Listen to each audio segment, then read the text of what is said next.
ومن يضلله فلا هادي له ونشهد أن لا إله إلا الله وحده لا شريك له أما بعد فأعوذ بالله من الشيطان الرجيم ببركة بسم الله الرحمن الرحيم على إن أولياء الله لا خوف عليهم ولا هم يحزنون صدق الله العظيم ما كان محمد أبا أحد من رجالكم ولكن رسول الله وخاتم النبيين وكان الله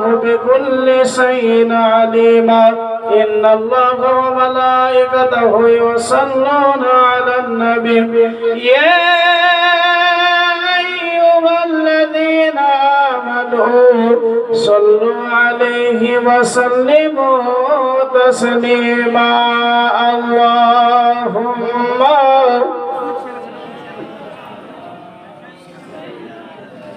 مولانا محمد وعلى آل سيدنا مولانا محمد سيدي أرم نبيجي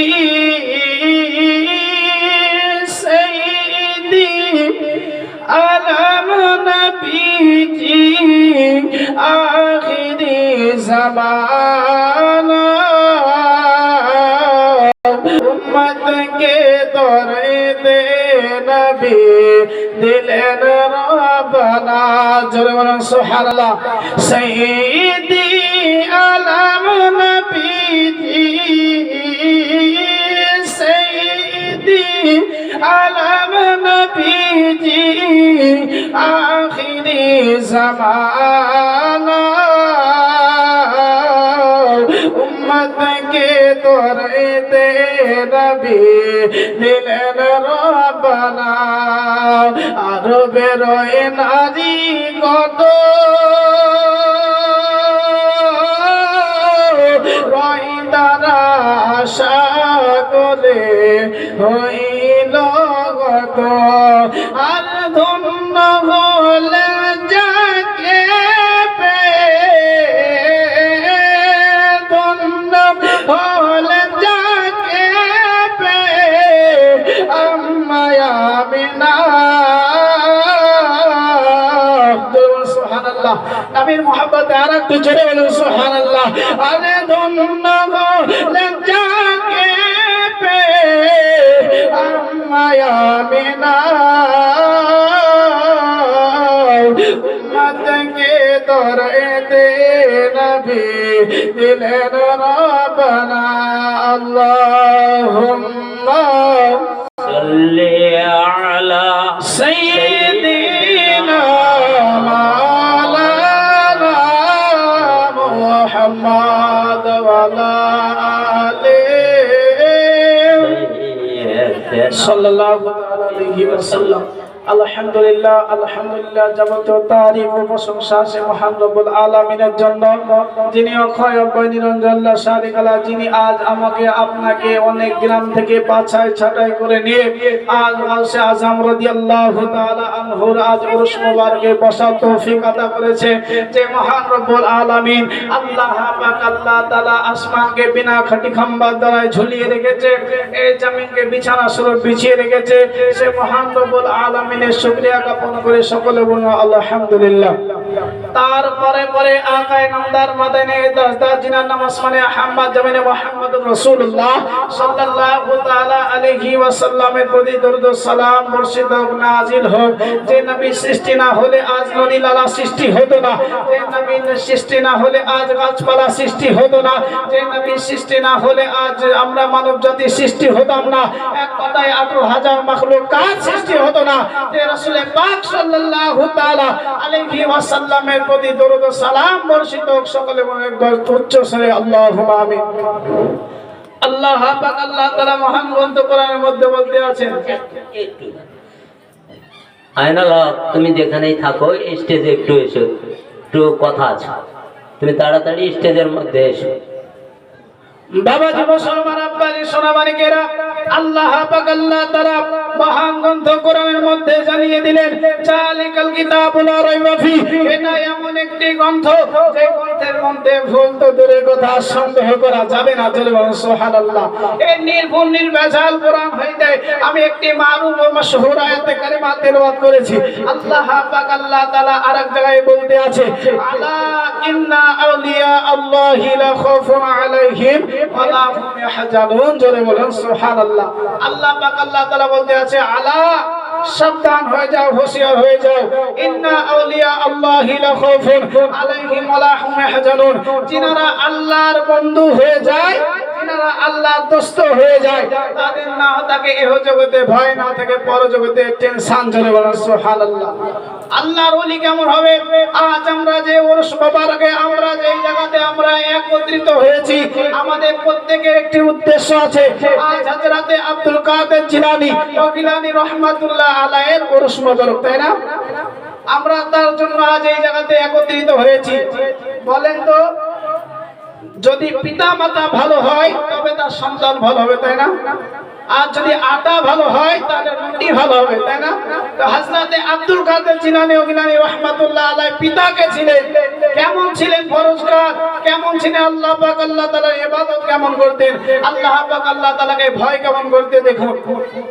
আর হযরতে আব্দুল কাদের জিলানী গিলানী রাহমাতুল্লাহ আলাইহির পিতার নাম ছিলেন হযরতে আবু সালেহ মুসা জঙ্গি। জোরে বলুন সুবহানাল্লাহ।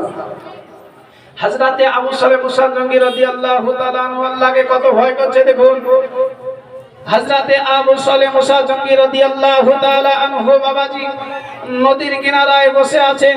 এমন তো অবস্থায় কিছুদিন ধরে হযরতে আবু সালেহ মুসা জঙ্গি খাবার খেয়েছিলেন না, ক্ষুধার্ত হয়ে অবস্থায় ওই জায়গাতে বসে আছে। এমন তো অবস্থায় হযরতে আবু সালেহ মুসা জঙ্গি রাদিয়াল্লাহু তাআলা আনহু দেখতে আসেন যে একটি আপেল যেন ভেসে চলে আসে। চলে বলুন সুবহানাল্লাহ। বাবাজি, বাবাজি বন্ধুরে আমার মুসলমান ভাইরা, হযরতে আবু সালেহ মুসা জঙ্গি রাদিয়াল্লাহু তাআলা আনহু বাবাজি যেন ওই জায়গাতে ক্ষুধার্তে খিদে জ্বালায় বসে আছে। এমন তো অবস্থায় যারা একটি আপেল যেন নদী দিয়ে ভেসে চলে আসে। আব্বাজি সোনামাইকেরা, আমার ইসলাম দরদি মা ও বোনেরা, হযরতে আবু সালেহ মুসা জঙ্গি রাদিয়াল্লাহু তাআলা আনহু বাবাজি এমন তো অবস্থায় খিদে জ্বালায় কিছু না ভাবতে পেরে ওই আপেলটা যেন তুলে নিয়ে বক্ষণ করে নিয়েছে। এমন তো অবস্থায় হযরতে আবু সালেহ মুসা জঙ্গি রাদিয়াল্লাহু তাআলা আনহু খেয়াল পড়ে গেছে। বাবাজি, বাবাজি মুসলমান ভাইরা, হযরতে আবু সালেহ মুসা জঙ্গি রাদিয়াল্লাহু তাআলা আনহু এবার ভাবতে আছেন, আমি যার আপেলকে নিয়েছি না বলে খেয়ে নিয়েছি, আমি যদি তার কাছে মাপ না চাই কাল কিয়ামতের ময়দানে আল্লাহ পাক আল্লাহ তাআলাকে কি জবাব দেব? বাবাজি মুসলমান বন্ধুরা আমার, আব্বাজি সোনামানিকেরা, হযরতে আবু সালেহ মুসা জঙ্গি রাদিয়াল্লাহু তাআলা আনহু বাবাজি যেমন কি আপেলটা খাওয়া, আল্লাহ পাক আল্লাহ তাআলা কত ভয় দেখুন। ওই মালিকে আপেলের মালিককে যেন খুঁজতে চলে যায়। হযরতে আবু সালেহ মুসা জঙ্গি রাদিয়াল্লাহু তাআলা আনহু বাবাজি যেন ওই নদীর কোল কোল কোল হাঁটতে আছে। হাঁটতে হাঁটতে বাবাজি একদিন দুই দিন এইভাবে হাঁটতে আছে। বাবাজি মুসলমান ভাইরা আমার, আব্বাজি সোনামানিকেরা, একদিন দুই দিন এইভাবে গুটি গুটি পায়ে যেন হযরতে আবু সালেহ মুসা জঙ্গি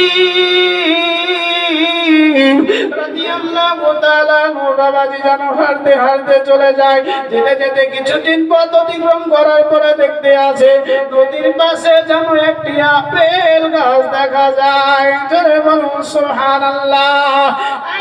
বাবাজি মুসলমান ভাইরা আমার আব্বাজি সোনামানিকের হযরতে আবু সালে মুসা জঙ্গি রাদিয়াল্লাহু তাআলা আনহু এবার বুঝতে পারলেন নাকি এই আপেল গাছটা থেকে নিশ্চয়ই আপেল পড়ে নদীতে ভেসে আমার কাছে গিয়েছিলেন।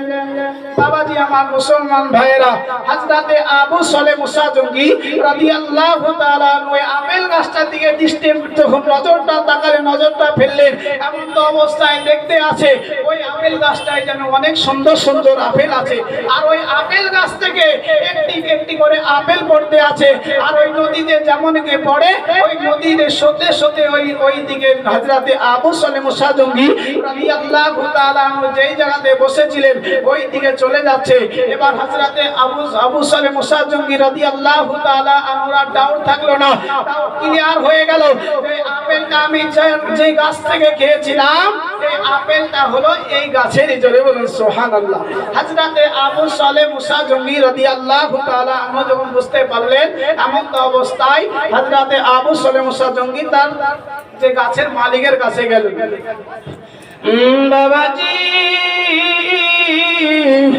বাবাজি বন্ধুরা আমার মুসলমান ভাইরা আল্লাহ পাক আল্লাহ তাআলার ওলি হযরতে আবু সালে মুসা জঙ্গি রাদিয়াল্লাহু তাআলা আনহু বাবাজি যেন গাছের মালিকের খোঁজে খোঁজে চলে যায়। যাওয়ার পরে হযরতে আবু সালে মুসা জঙ্গি রাদিয়াল্লাহু তাআলা আনহু বাবাজি গাছের মালিকের কাছে গিয়ে বলতে আছে, ও কাকা হুজুর আপনার আপেল গাছ থেকে একটি আমি আপেল খেয়ে নিয়েছি, আপনি কি আমায় মাফ করবেন নাকি? হযরতে আবু সালে মুসা জঙ্গি রাদিয়াল্লাহু তাআলা আনহু বাবাজি এবার এই গাছের মালিক শোনার পরে বলতে আছে, আমার আপেল কত লোকে পেড়ে খেয়ে নাই, আমার গাছের তলে নিচে পড়ে থেকে নষ্ট হয়, তবে আমি দেখতে চাই না। আরে কেমন মানুষ যে ব্যক্তি আপেল একটি নদীর কোলে ভেসে চলে যায়, ওই আপেল খাওয়ার পরে আমার কাছে মাপ চাইতে এসেছে। বাবাজি মুসলমান বন্ধুরা আমার ভাইয়েরা হযরতে আবু সালে মুসা জঙ্গি রাদিয়াল্লাহু তাআলা আনহু বাবাজিকে এবার হযরতে আবু সালে মুসা জঙ্গি রাদিয়াল্লাহু তাআলা আনহুকে বলতে আছে, আমি তোমাকে মাফ করতে পারি কিন্তু আমার একটি শর্ত আছে। বলেন কি? বলে আমার বাড়িতে তোমাকে 12 বছর গোলামি করতে হবে। হযরতে আবু সালে মুসা জঙ্গি রাদিয়াল্লাহু তাআলা আনহু বাবাজি যেন বলতে আছে, আর যদি আপনি আমায় না মাফ করেন কাল কিয়ামতের ময়দানে আল্লাহ পাক আল্লাহ তাআলার কাছে আমি বেঁচে যাব।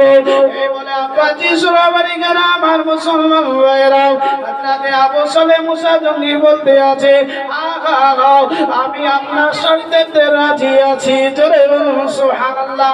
কেমন হযরতে আবু সালে মুসা জঙ্গি ছিলেন? হযরতে আব্দুল কাদের জিলানী ওগলানী রাহমাতুল্লাহ আলাইহি আবু জান যে 12 বছর নিজে গোলামি খাটতে রাজি হয়ে গেলেন মাত্র একটি আপেল খাওয়ার কারণে। আজ আমরা যদি একটি আপেল খাই, ওই একটি যদি খাই আর 10টি জন থাকে ওই যাতে নিয়ে সাথে বাড়ি চলে যাবো, তাই না? আর হযরতে আবু সালে মুসা জঙ্গি কেমন ছিলেন?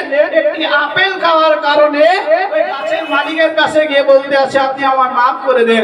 এমন তো অবস্থায় হযরতে সুমাইর রাদিয়াল্লাহু তাআলা আনহু বলতে আছে, আমি তোমাকে মাফ করতে পারি একটি শর্তে, তোমাকে আমার বাড়িতে 12 বছর বিনা পারিশ্রমিকে কাজ করতে হবে।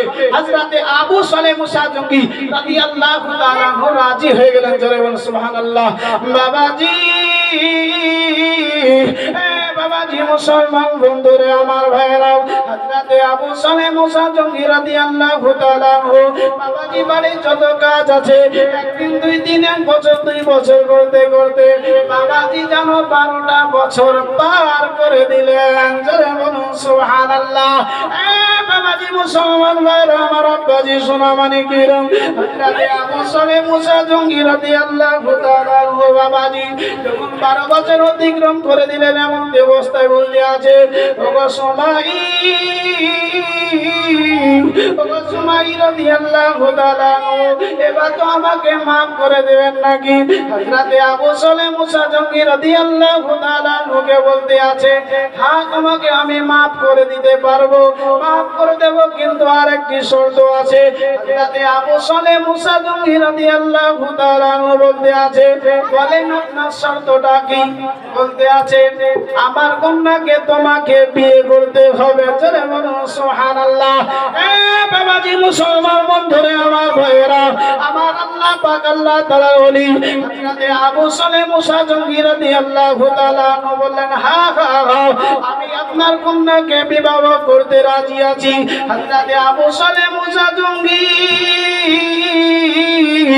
রাদিয়াল্লাহু তাআলা মুখে বলতে আছে, ওগো আবু সালেহ মুসা জঙ্গি, তুমি তো আমার মেয়েকে বিবাহ করতে রাজি হয়ে গেলে, বললেন না তো আমার মেয়ে কেমন দেখতে, আমার মেয়ে কি করে?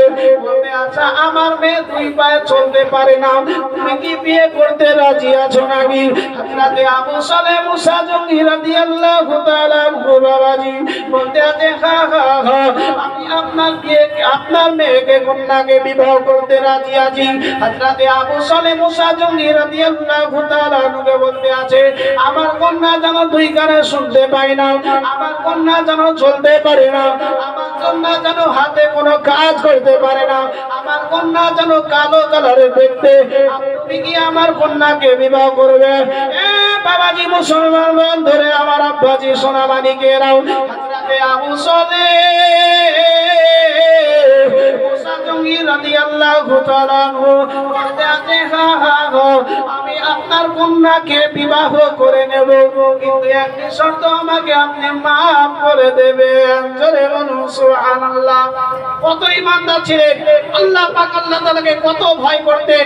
একটি আপেল খাওয়ার জন্য 12 বছর তার কাছে তার বাড়িতে বিনা পারিশ্রমিকে 12 বছর গোলামি খাটলেন, তারপরে এমন কন্যাকে বিয়ে করতে বলছে যে কন্যা নিজে হাতে কোনো কাজ করতে পারে না, যে চোখে অন্ধ, কানে কালা, যে পায়ে চলতে পারে না, যে কালো দেখতে, ওই মেয়েকে বিবাহ পর্যন্ত করতে রাজি হয়ে গেলেন। জোরে বলুন সুবহানাল্লাহ। কেমন ছিল হযরত আবু সালেহ মুসা জঙ্গি? এবার হযরতে আবু সালেহ মুসা জঙ্গি রাদিয়াল্লাহু তাআলা আনহুর বিবাহ সম্পূর্ণ হলো। এবার যখন হযরতে আবু সালেহ মুসা জঙ্গি রাদিয়াল্লাহু তাআলা আনহু যখন কক্ষতে প্রবেশ করেছে রাতে, দেখতে আছে ভিতরে একটি রমণী বসে আছে। জোরে বলুন সুবহানাল্লাহ। খুব সুন্দর একটি রমণী বসে আছে। হযরতে আবু সালেহ মুসা জঙ্গি রাদিয়াল্লাহু তাআলা আনহু আর দেরি না করে তাড়াতাড়ি করে তাড়াতাড়ি করে ওই ঘর থেকে বেরিয়ে চলে এলেন। বেরিয়ে চলে আসার পরে হযরতে সুমাই রাদিয়াল্লাহু তাআলা আনহুকে বলতে আছে, আমি তো আপনার কন্যাকে বিবাহ করতে রাজি ছিলাম, কিন্তু এটা আপনার কন্যা নয়, যে ঘরে বসে আছে, যে তো কানে শুনতে পায়, যে তো দেখতে অনেক সুন্দর, যে তো পায়ে হাঁটতে পারছে, যে তো কথা বলতে পারছে, এটা তো আপনার মেয়ে নয়, একে আমি কি করে বিয়ে করেছি? এটা তো আমার মেয়ে নয়। হযরতে আবু সালেহ মুসা জঙ্গি রাদিয়াল্লাহু তাআলা আনহুকে বলতে আছে, এটাই হলো আমার মেয়ে। জোরে বলুন সুবহানাল্লাহ। কিসের জন্য আমি তাকে কানে কানা বলেছিলাম? আজ পর্যন্ত আমার কন্যা কোন পর পুরুষের আওয়াজ নিজের কানে শ্রবণ করেনি। জোরে বলুন সুবহানাল্লাহ। এর জন্য আমার মেয়েকে কানে কালা বলেছিলাম, আমার মেয়েকে কিসের জন্য বোবা বলেছিলাম, কিসের জন্য সে কথা বলতে পারে না বলেছিলাম। আজ পর্যন্ত কোন পর পুরুষের সঙ্গে আমার কন্যা আজ পর্যন্ত কথা বলে নাই, তার জন্য আমি তাকে বোবা বলেছিলাম। হযরতে আবু সালেহ মুসা জঙ্গি রাদিয়াল্লাহু তাআলা আনহুকে বলতে আছে, আমি তাকে কালো কিসের জন্য বলেছিলাম? যে কোন পরপুরুষে আজ পর্যন্ত বাইরে যায়নি, তার জন্য বলেছিলাম। জোরে বলুন সুবহানাল্লাহ। হযরতে আবু সালেহ মুসা জঙ্গি কেমন ছিলেন? তিনারই সঙ্গে হযরতে আব্দুল কাদের জিলানী ও গিলানী রাহমাতুল্লাহ আলাইহি। হযরতে আব্দুল কাদের জিলানী ও গিলানী রাহমাতুল্লাহ আলাইহি কে ছিলেন? আমাদের নবী যেমন নবী মুস্তাফা সাল্লাল্লাহু তাআলা আলাইহি ওয়াসাল্লাম যেমন সকল নবীদের শিরোমণি, তেমনি সমস্ত আউলিয়াদের শিরোমণি হলেন আমার হযরত বড় পীর আব্দুল কাদের জিলানী ও গিলানী রাহমাতুল্লাহ আলাইহি। জোরে বলুন সুবহানাল্লাহ। আজ যদি কোন পীর মনে করবে সমস্ত নবীর কাঁধে হযরতে আব্দুল কাদের জিলানী ও গিলানী রাহমাতুল্লাহ আলাইহির কাঁধে হলো আমার নবীর কদম। জোরে বলুন সুবহানাল্লাহ। আর সমস্ত ওলির কাঁধে আমার হযরতে বড় পীর হযরতে আব্দুল কাদের জিলানী ও গিলানী রাহমাতুল্লাহ আলাইহির কদম। জোরে বলুন সুবহানাল্লাহ। যেই গলি মানবে, যে আলী বলবে যে আমার কাছে হযরতে বড় পীর আব্দুল কাদের জিলানী গিলানী রাহমাতুল্লাহ আলাইহির কদম মোবারক খানা নাই, ওই পীর কোনদিন নিজেকে পীর বলে দাবি করতে পারবে না। এই ছিলেন হযরতে আব্দুল কাদের জিলানী গিলানী রাহমাতুল্লাহ আলাইহি। হযরতে আব্দুল কাদের জিলানী গিলানী রাহমাতুল্লাহ আলাইহি এক কলি মাঙ্গাবাদ বলে আমার বক্তব্য দিতে পারবেন ইনশাআল্লাহ। তাহলে একবার দরুদ পড়ুন, আল্লাহুম্মা সাইয়্যিদিনা মাওলানা মুহাম্মদ ওয়া আলি सैयद কে যাবি আই বাগদাদে গৌসে আজম, জোরে বলুন সুবহানাল্লাহ। কে যাবি আই বাগদাদে গৌসে আজম, কেউ নিদের নাকি নাই ক্ষমতা, এ কথাকে বলেছে মরা মানুষকে ইশারায় জিন্দা করে তুলেছে। জোরে বলুন, আর একটু জোরে বলুন সুবহানাল্লাহ। ওলিদের নাকি নাই ক্ষমতা, এ কথাকে বলেছে মরা মানুষকে ইশারায় জিন্দা করে তুলেছে। 12 বছর ডুবো তুরি মোর বড় পীর ভাসিয়েছে, একই সঙ্গে একই সাথে শত জায়গায় দাওয়াত খেয়েছে। জোরে বলুন সুবহানাল্লাহ। ওলিদের নাকি নাই ক্ষমতা, এ কথাকে বলেছে মরা মানুষকে একই ইশারায় জিন্দা করে তুলেছে। 12 বছর ডুবো তুরি মোর বড় পীর ভাসিয়েছে, একই সাথে একই সঙ্গে শত জায়গায় দাওয়াত খেয়েছে। আল্লাহুম্মা সাইয়্যিদিনা মাওলানা মুহাম্মদ ওয়া আলি সাল্লাল্লাহু তাআলা আলাইহি ওয়াসাল্লাম। আমি আপনাদের সামনে একটি আয়াত কারিমা তেলাওয়াত করেছিলাম। আল্লাহ পাক আল্লাহ তাআলা মহান গ্রন্থ কোরআনের মধ্যে বলতে আছে, আলা ইন্না আউলিয়া আল্লাহি লা খাউফুন আলাইহিম ওয়া লা হুম ইয়াহজানুন। আল্লাহ পাক আল্লাহ তাআলা আমাদেরকে সাবধান করে দিচ্ছেন। আল্লাহ পাক আল্লাহ তাআলা বলতে আছে, আলা সাবধান হয়ে যাও, হুঁশিয়ার হয়ে যাও। ইন্না আউলিয়া আল্লাহি লা খাউফুন ওয়া লা হুম ইয়াহজানুন, যারা আল্লাহর ওলি হয়ে যায় তাদের না থাকে এই জগতে ভয়, না থাকে পর জগতে টেনশন। চলে বলেন সুবহানাল্লাহ। আমাদেরকে আল্লাহর ওলির কাছে আমাদেরকে সকলকে বায়াত হওয়ার চেষ্টা করতে হবে। যারা হাক্কানি আল্লাহর ওলি আছে তাদেরকে আমাদেরকে দেখতে হবে, তাদের হাতে বায়াত হতে হবে, আর আল্লাহর ওলিদেরকে আমাদেরকে সকলে সম্মান করে চলতে হবে। আর এই বলে আমার বক্তব্য হচ্ছে, ওয়া মা আলাইনা ইল্লাল বালাগ। ভাষাগত ভুল ত্রুটি যদি হয়ে থাকে